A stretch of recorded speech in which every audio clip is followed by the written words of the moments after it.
Oh, sorry, I was checking. We're all rusty at this. Welcome to Short Track Radio. We hope you enjoyed that 5-second pause in between the intro and me speaking.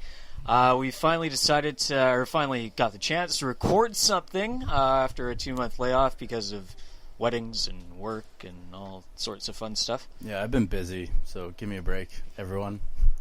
We are doing this for free. Our guest, we're recording this in the evening, kind of cozied up in Daryl Crocker's office Thursday before Daffodil Cup, is the defending NSRA Wing Sprint Car champion, defending Daffodil Cup champion, Aaron Willison. Aaron, thanks for squeezing us in here in the busy schedule this weekend. Well, thanks for having me, guys. We've been back and forth with text messages and emails and stuff like that for the last probably 3 months now, trying to arrange this, and we'll do it this day, and we'll do it that day, and it just hasn't quite come together. So we're jamming it in, we're making it happen now. Honestly, dude, when I first started this thing, it was like the idea came to me like right after you won the Rory Price Memorial last year, and I was like, that's gonna be. Like, I want to hear this guy's story. So you were in my mind when I started this thing. Well, I appreciate it, guys. It's you guys are doing an awesome job with this. It's nice to have something to listen to in the long days at work, right? Yeah. And conveniently, Aaron decided to win the Rory Price Memorial 2 weeks before, so this works well. Yeah, great. All right. So, Aaron, question that we like to ask most of our guests is kind of how do you get into racing? Obviously, your dad was involved in racing for a while, and maybe tell us how you started getting behind the wheel. Yeah, similar story to a lot of people, particularly on the island. I grew up in a racing family. My dad was a first-generation racer. His family never raced previous to him.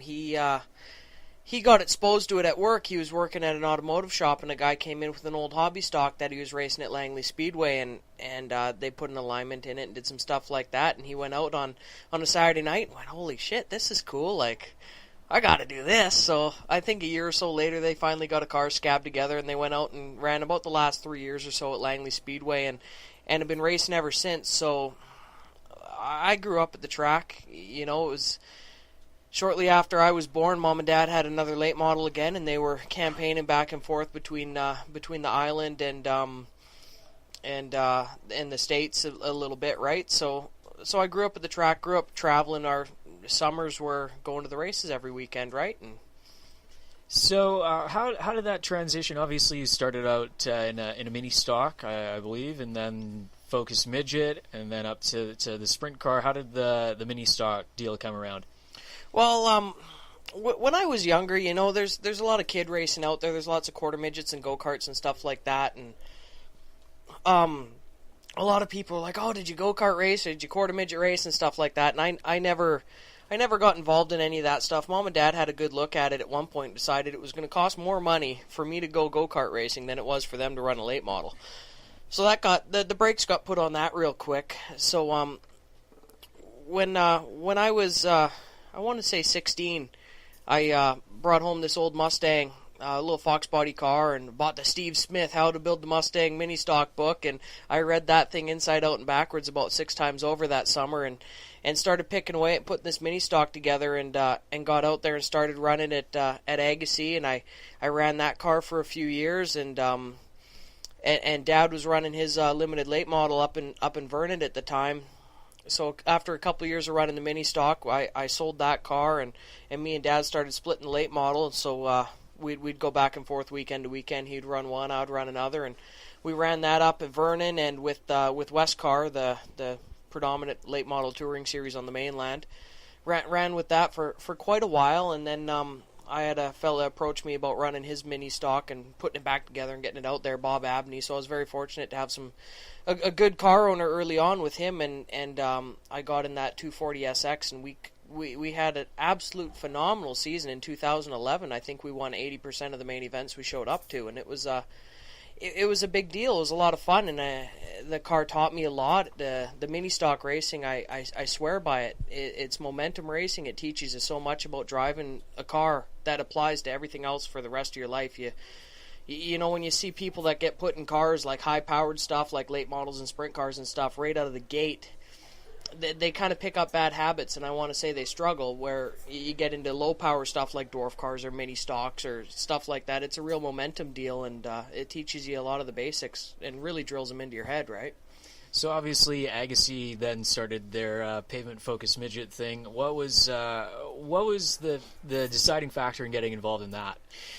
Well, I worked at Richmond Engines when I come out of high school, so I spent a lot of time. We did a lot of ASCS stuff for 360 guys that were racing down at Skagit. So I always had a little bit of a boner for the sprint car stuff, but my family was a late model family, so it was just a whole nother world, right? Something I was never really exposed to, and they got the Focus deal rolling pretty good at Agassi, and a guy by the name of Brian Globe, he had 3 cars at the time, and they needed someone to drive their third car, and so they got a hold of me, and I got in it and went out there and ran it, and I actually ended up taking the car home and running it for the rest of the season, and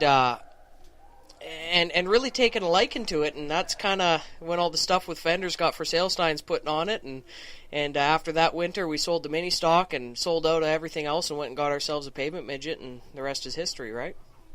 You've kind of answered a lot of my questions already, but so what is my favorite question I like to ask is, what's your favorite memory from the track that wasn't necessarily a win? Not necessarily a win. You know what? It's my good pal Ryan Patterson.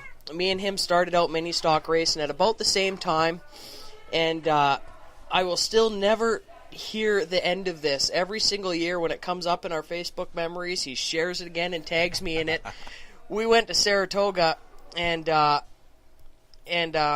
was running second, and Patterson was running right behind me in third, and Matt Mansell was in that 510 truck that the farmers had at the time. And they ended up braking and pulling off, and all of a sudden I was in the lead, and I'm like, oh shit, right on, this is cool. And I had good equipment, I had good power, and Ryan was out there in just this hell-wagon Cortina. The thing was the Crab Trap Express, right?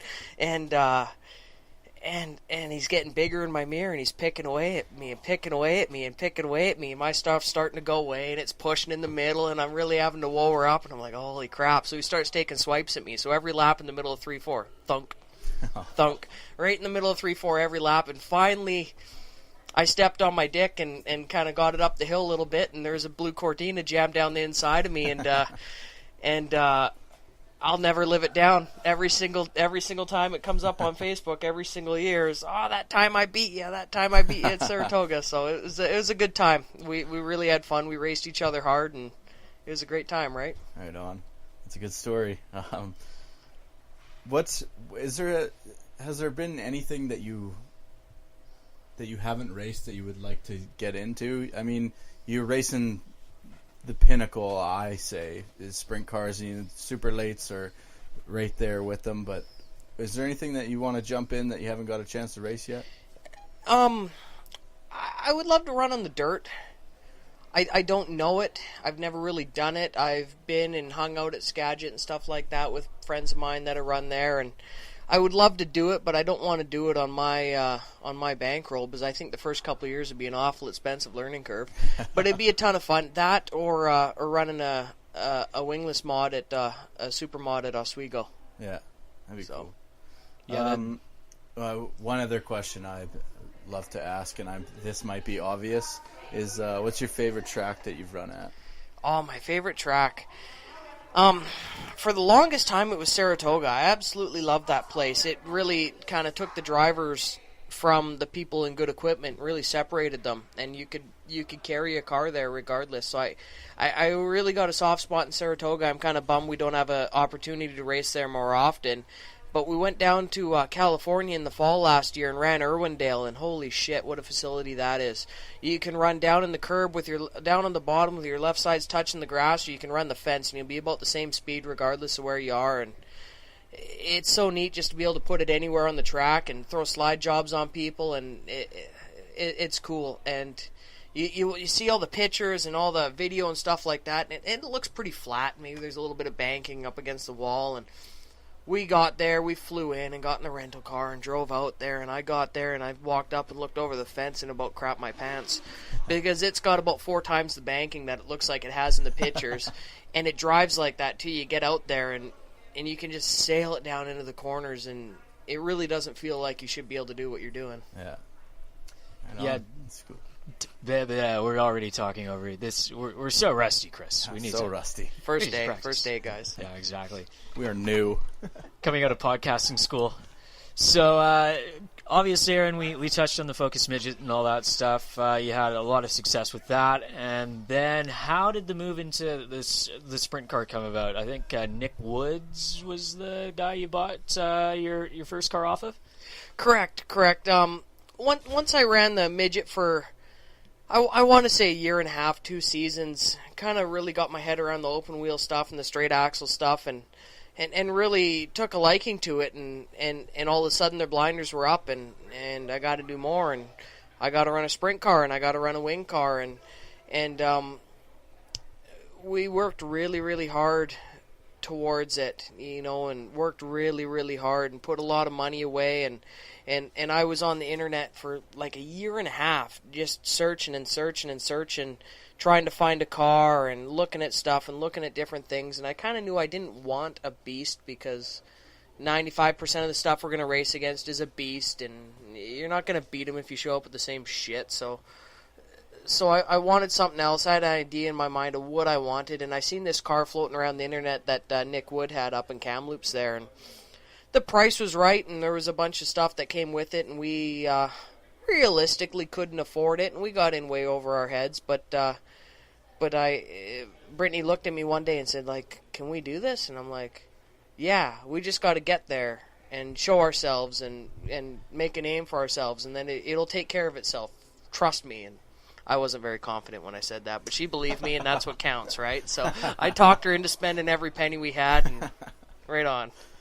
Here we are. Yeah. And now maybe talk about who you're driving for today and how that kind of figured itself out. Yeah, that's actually a kind of comical story. So last year, I was running my own stuff. We're having a really good year. Just kind of getting over, like everything, you get into a new class, new car, there's a learning curve, and it's a bit of a hump. And once you get over the hump, you get on the backside of the hump, and you got all the little things taken care of, and you don't have to worry about all the small shit because it's just second nature, right? And you can take care of it all. And we got over that hump, and the car was good. We'd unload everywhere, and we'd be fast, and we'd run up front, and we were headed down to run Rory Price last year, and we were going down on the Friday morning where there was testing Friday night. So we rolled down, and last year they double booked that weekend with, I want to say it was Dirt Cup.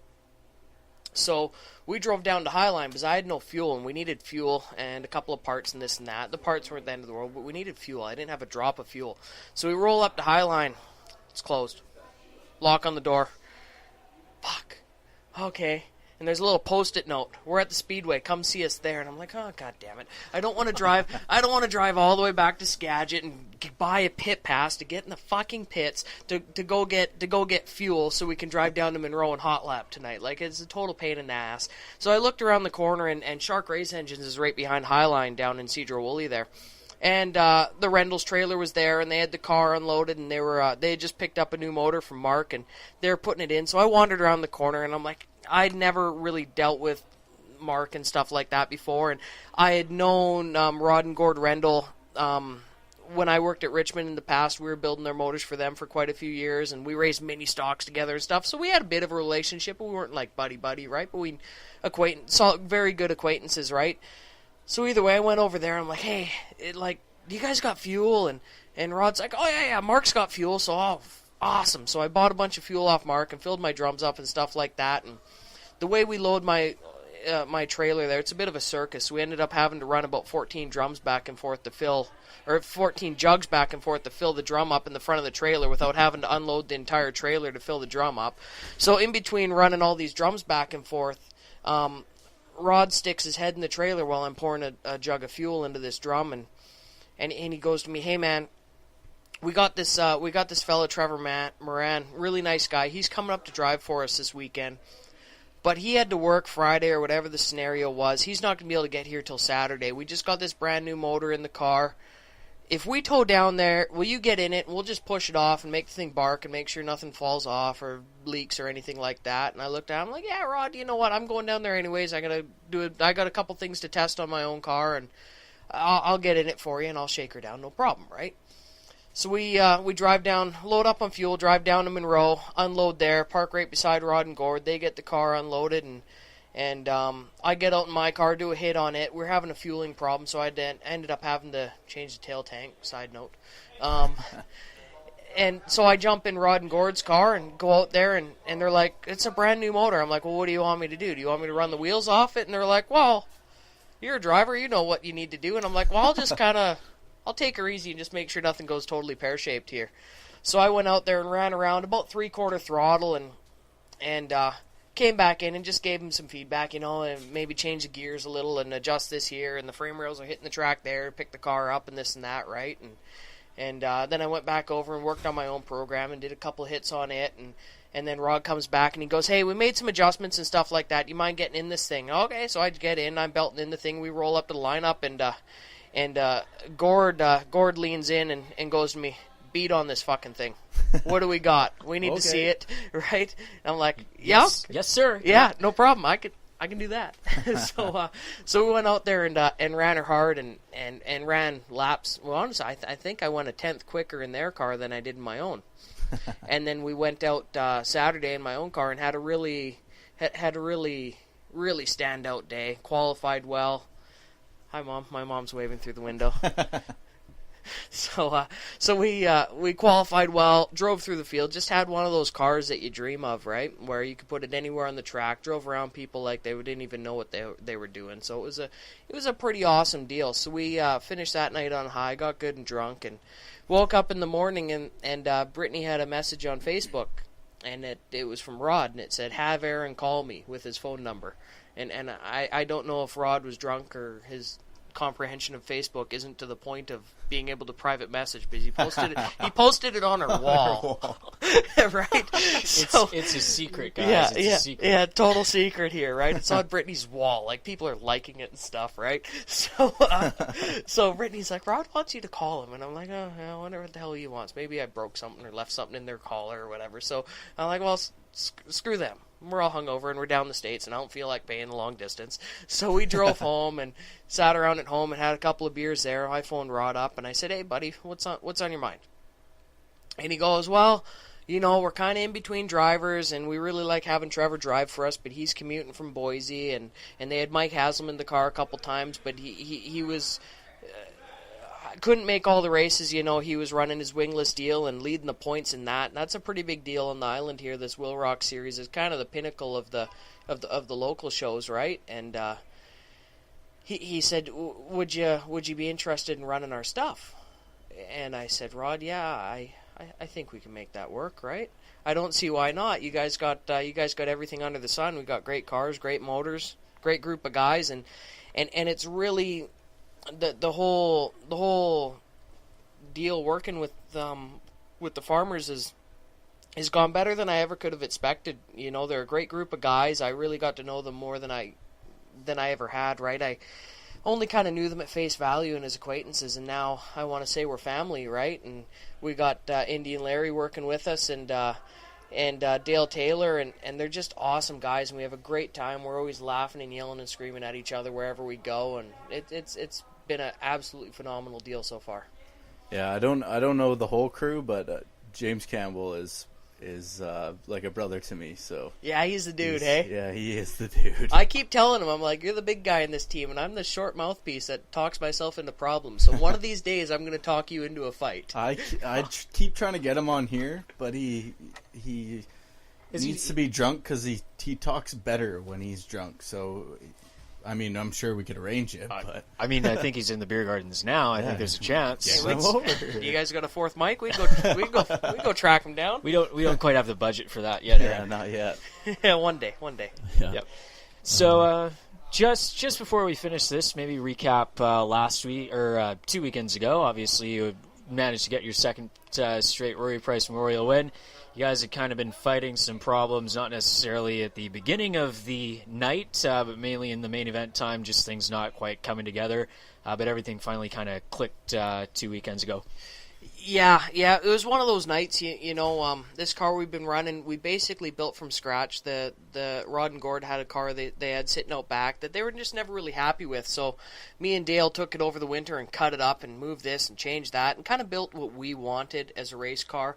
And there were some teething pains. Like we've had speed out of the box, but we've had problems with long runs and we've had braking problems and just kind of stupid shit and getting in wrecks and stuff like that. And But it all finally came together. We've had speed. We've set quick time just about everywhere we went, and we've had speed, and we were finally able to equate that into a long run and a main event program. And when they dropped the green flag there, we spent a lot of time. Well, I put a lot of pressure on myself qualifying because I knew being quick time was going to put us on the outside row. And if you're on the inside lane at Monroe, you kind of get stuck in a sippy hole there. You either get put into a uke tire when someone makes it 3 wide, or the inside lane just goes to the back. And that's kind of the long and the short of it there. So I put a lot of pressure on myself qualifying and I wanted that track record for the boys because they got the track record on the big track as well. And I wanted to be on the outside lane because I knew it was going to roll. And sure enough, green flag comes out and the outside lane rolled. Like we made about 8 spots in the first 2 laps. And after that, I followed Matt through. I was right on his back bumper. The two of us ran right through traffic, and Kyle Oberding was on about the 3rd row, I want to say, on the outside, and he got a couple spots right out of the gate, and he was out front. And I was watching Matt, and I was behind him. I'm like, shit, his car's a bit of a dumpster. He's just kind of picking it up and carrying it, and like we're on lap 16, and these guys are smoking the tires clean off the cars at both ends of the track. And we get up through there, and we're kind of about 10 car lengths behind Kyle, and I'm about 4 or 5 car lengths behind Matt, and just kind of watching, and Matt is burning his shit off trying to catch Kyle, and Kyle's out there running scared, absolutely burning his stuff off too. And I was riding. Like I wasn't beating on it, I wasn't smoking the tires, I was riding around licking my chops, laughing like a little girl. and I'm like, oh, okay, all we got to do is just not screw this up. And I want to say Neisinger cut down burned off left rear about halfway through or so, and we got a yellow for that. And after that, got up to 3rd. Matt got up. Matt actually got the lead for a little bit, and then Kyle got back by him. But the two of each other were just absolutely racing each other to the death. Again, I was sitting behind him, just kind of giggling. I knew I had a good piece, and I had it in the holster, and I was waiting. I had a plan. I'd been there before. I thought long and hard about it, and I was ready to turn it on burn down when it was time, right? And as it was, I think Kyle just ran his stuff a little too hard. It ended up Matt started fading back. I drove by him, and then Kyle just ran his stuff too hard and burned the left rear off the car and cut a left rear down, which made my job a little easier because I was watching him and I had a plan. I did it the year before with Johnny. Johnny got by me after a restart, and I just kind of had to wait around and go when it was time, right? And I was riding behind Kyle, just kind of waiting around, and was gonna. When he fell off enough, I was gonna go, so I didn't have to work hard to get by him. I was just waiting until he was back. He backed off enough that I could just drive by him without having to fight over it, right? So, but as it happened, he burned the left rear off the car, and we sailed off into the sunset. So. Right on, man. Well, that's awesome. We're at 23 minutes and overtime. Is there a buzzer? Overtime. There is no buzzer. Sudden death. No buzzer. We could get those Budweiser red goal lights. Maybe that'll be the. I'm just very concerned because your beer is empty and my beer is empty, and you got a steak sitting over there. Yeah. Well, that's what it is. And but yeah. Yeah. One last thing before you go off. You want to thank anybody, Aaron? Yeah, sponsors or. You know what? I really want to thank my wife Brittany. She's been amazing. She's always been there for me and so supportive of me and down to go racing every weekend. She doesn't want to do other stuff and go to the lake or this or that or any waste time doing other things. She's happy as a clam to come racing and travel the country doing it. So she's been absolutely amazing, and we got our little girl Audrey now, and she's doing great with her. So it's that's been a lot of fun. As far as people I want to thank, Wayne Richmond helped me out last year a bunch with my own car, and that really got us to where we needed to be. And throughout my career, I had some really good car owners at kind of opportune times, and stuff worked out and stuff came together, and we had some really great runs. Bob Abney helped me with my mini stock originally, and I drove a limited late model at Agassiz a bunch for Gary Amadeo, who ran the Canada West racing site back in the day, and we had a ton of fun, and it was a kind of low budget car. We were out there running against $100,000 stuff, and we stole some good finishes off those guys and had an absolute ball doing it, and he was able to sell that car and kind of get out when the timing was right. So it was an awesome deal for everyone involved. And I drove for Harvey Hogenboom a little bit here a couple of years ago with the Keg Series, and that was a ton of fun. Again, he wanted to put the car together and kind of sell it and get out. So we went out and we had some good runs and had a good run in the Canada 200, and he was again able to sell that car and move on. So it's people like that have really carried me and just opportunities like that I'm really thankful for. Well, this has been another edition of Short Track Radio. Thanks again, Aaron, for joining us, squeezing in some time in between practice and the big race. Any expectations going into Friday and Saturday? Well, I'm hoping to go out and run well. I'm very confident in our program that we have for Western Speedway. The Wayne's Trucking Series has been awesome. It's afforded us a bunch of extra track time to really get out there and refine our Western setup, and I'm really, really excited about this weekend. If all goes well, we should have solid runs both days. And a lot of the American guys that I'm racing with in points traditionally circle the drain the wrong direction at this place, and it'll be good to get out there and beat up on them and put ourselves in a good points position going down to Meridian. So ideally, all goes well, and we're gonna put our best foot forward and do what we can. Awesome, man. Well, best of luck to you, and best of luck the rest of the year as well. Well, thank you guys. Thanks for your time. This is pretty cool stuff. Thank you for your time. Yeah, no problem, man. And again, this has been another edition of Short Track Radio. Join us again whenever we feel like posting next. Bye.